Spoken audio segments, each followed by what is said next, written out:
On a cold night, outside the walls of the Oregon's Anglican school, 20 aspiring souls set foot on Tiger Head Mountain, and it was like an epic journey.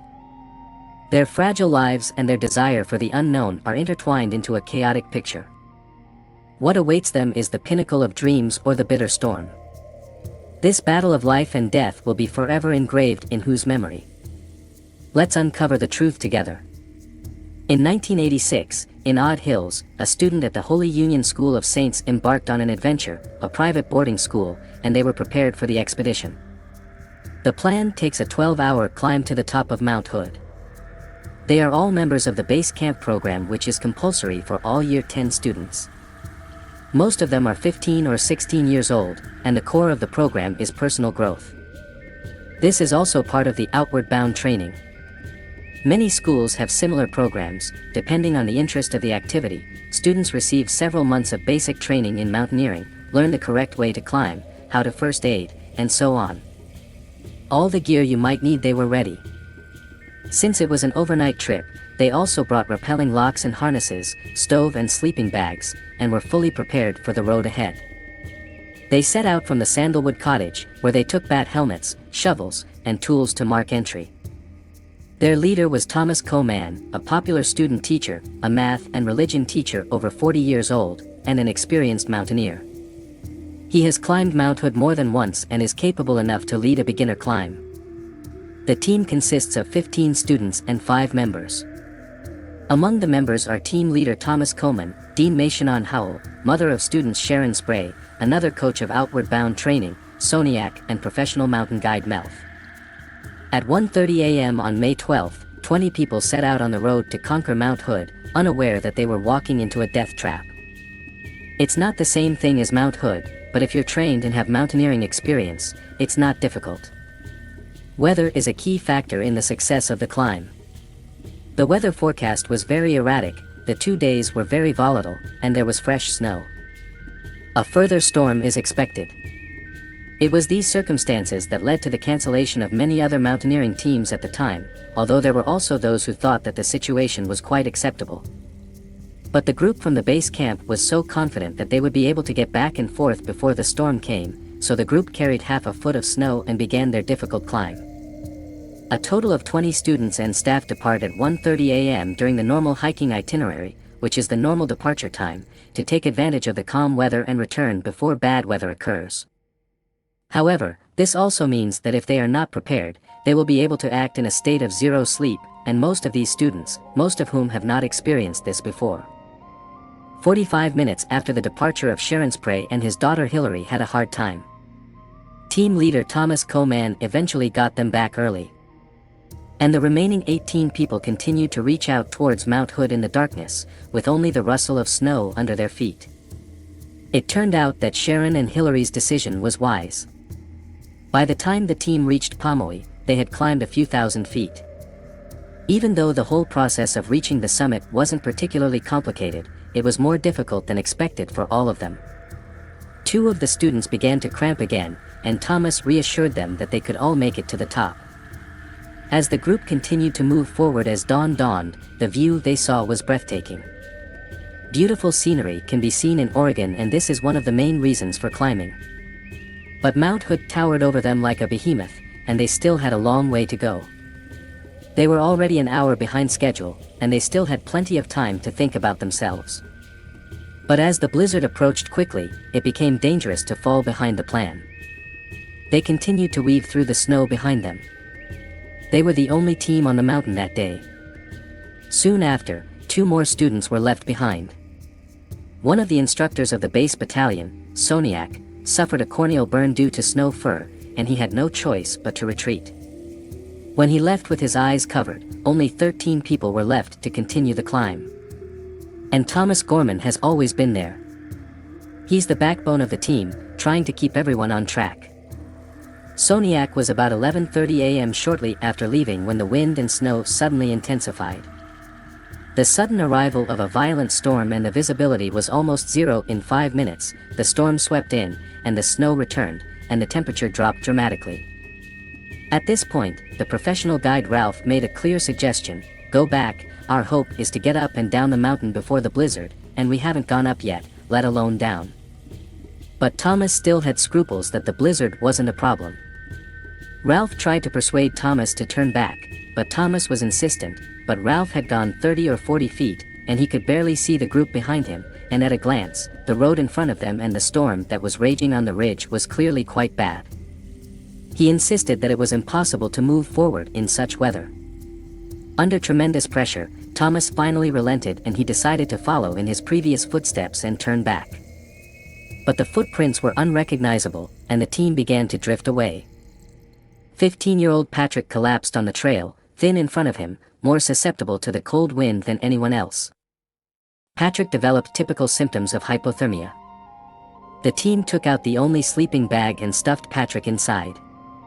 Susan even took off her jacket and boots and jumped into her sleeping bag to warm him with her own body heat. Ralph lit the portable stove and threw a few lemon candies into the water for Patrick to drink the hot sugar water to raise his body temperature. It took an hour, and the blizzard intensified. At this time, the footprints were long gone, and Thomas led the team forward. There was no trace, he deliberately followed, he relied on the compass to navigate, and in the end, he led the team off course. They were supposed to go down the mountain, but they crossed the ridge in the middle of nowhere. Eventually, they came to the edge of a glacier, and in such bad weather, the situation was even worse when faced with a glacier full of crevices. Ralph decided to take over. Listen to me, we're going to try to cross this area, but only on my footprints. They slowly moved through the icy area. But now it's 7 p.m., it's getting dark again, and the blizzard is getting worse. That's when Ralph made an important decision. They had to take shelter from the storm and wait for help, or they would die if they continued to march through the storm. Ralph took out his only shovel and began digging a hole in the snow, which was so small that they had to crawl to get in, and it could only hold 6 people, and there were 13 of them. In that tiny snow cave, 6 students were huddled together on top of each other, all curled up, one on top of the other, one on top of the other, so to speak, with their faces pressed directly against the snow wall, and the roof of the cave seemed to be pressed against them. Especially considering that they are carrying heavy coats and backpacks, and their situation is even worse. Some of the people in the cave, because of their severe claustrophobia, are panicking, and they're in this very small space, and the air is getting thinner, and the heat they emit is making the cave even narrower.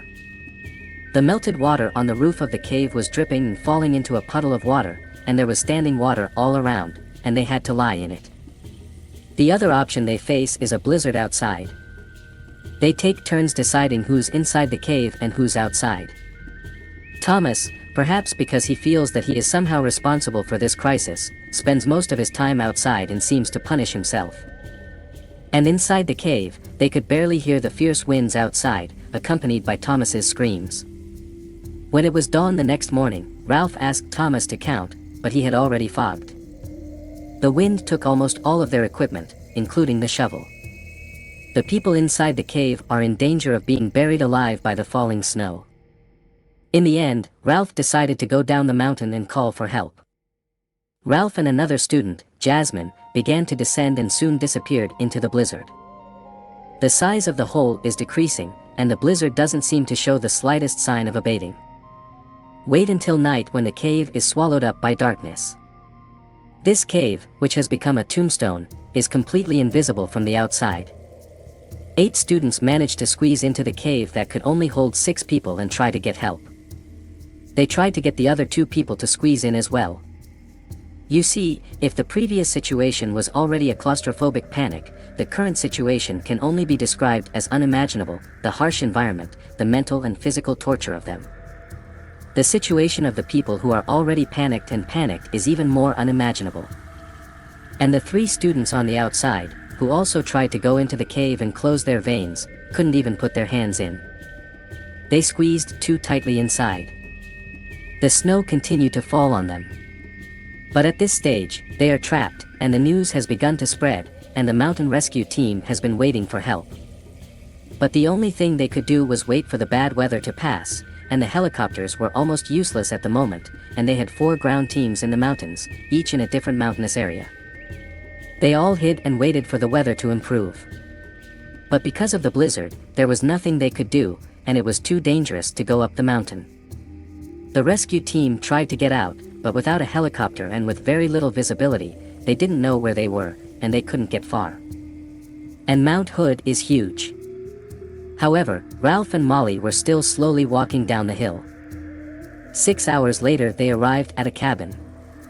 The hut was about 2 miles from Mount Hood, and although they were the most experienced in the group, the two men were still no match for the cold, and eventually died of hypothermia. It wasn't until Wednesday morning that the weather had calmed down, and the rescue team set out to save people. Helicopters were also searched in the air. They are in an area close to the White River Gorge. The 2 black dots they saw were in the snow, and they hurried over there. It was 2 corpses curled up in fetal shapes. Their body temperature is only half of normal. Almost frozen into a lump. That's Allison and Aaron. Then I looked up and saw a 3rd black dot. It was another student, Eric. The searchers continued to weave back and forth in the mountains, looking for others. As the evening approached, they had already found the bodies of 3 students, but still did not know where the others were. The rescue team continued to search, but when darkness began to fall, they found themselves above the cave for hours. A helicopter pilot intuitively figured out where they should be. They went back to the area they had searched, but this time they had an avalanche detection field, and just as the search was about to end, they came across something. They started digging and digging and digging and eventually dug a hole in a clearing of the lot. A guy stuck his head in and smelled the area, and it emitted an extremely unpleasant stench. A foul smell is usually a sign of someone. They found the remaining 8 climbers, but only one was still alive. One of the survivors was Thomas. And another survivor, Gars, lost both legs.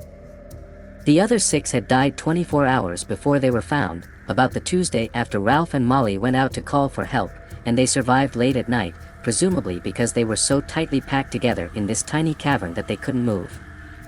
And those 2 were at the bottom of the stack, and they used the bodies of their classmates and teachers to isolate them from the worst of the cold that had risen from the ground. As the Juban people continued to climb Mount Hood, only 2 survived. And one of them also lost both legs. A lawsuit was later filed against the school. In the end, most of the blame was placed on Thomas, who wanted to continue to make it to the top. There have been countless times that they could have turned back when they had the chance, but they didn't. As a result of the lawsuit, the base camp project was eventually suspended. The years go by on Mount Hood, the tragedy of that mountaineering still reverberates. Courage may be remembered, regret may always sweat. Those souls that survive, like those lives that have been lost, let us remember that we often wander between challenging ourselves and respecting nature. This incident raises questions about what it means to push the limits of Thomas's decision to make the right decision. Which is more important, the expectations of schools and parents or the safety of children? Comment on your opinion below the video and what you would have chosen if it were you. Let's share our insights together.